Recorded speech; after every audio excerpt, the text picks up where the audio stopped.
μικρή μουσικοθεατρική αναδρομή στο θεσμό της Πρίκας τα τελευταία χρόνια πριν από την κατάργησή της. Δώσε μου μάνα τα πρικιά, επήρα ήδη συγκυριά.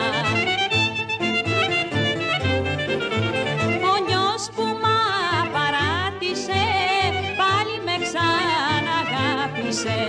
Ο νιός που μ' παράτησε, πάλι με ξαναγάπησε.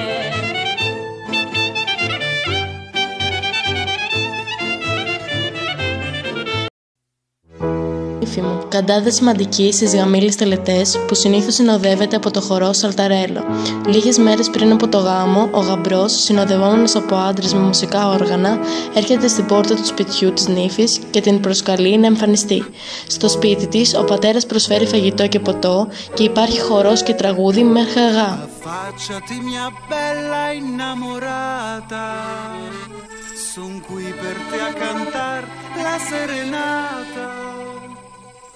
Regalami qualcosa da guardare, ti prego dai non farmi più aspettare.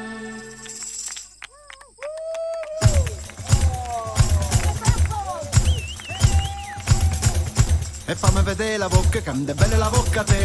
E fammi vedere una orecchia, quando è bella l'orecchia a te. E fammi vedere una spalla, quando è bella la spalla a te. E fammi vedere che cosa, quando è bella la sposa a me.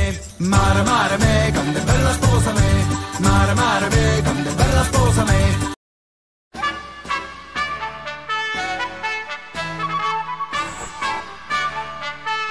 Υπηρέτης Δύο Αφεντάδου, κομμωδία του Ιταλού θεατρικού συγγραφέα Κάρλο Μπολντόνι που γράφτηκε το 1746.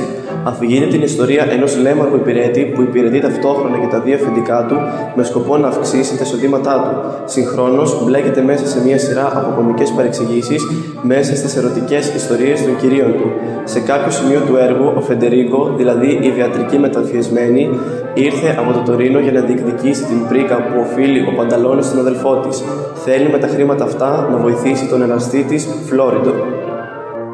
Γκόλφο, βουκολικό δράμα του Σπυρίδωνος Περισιάδου, αναφέρεται σε ένα προδομένο έρωτα με τραγική κατάληξη που εκτελήσεται σε ένα ορεινό ελληνικό χωριό του 19ου αιώνα.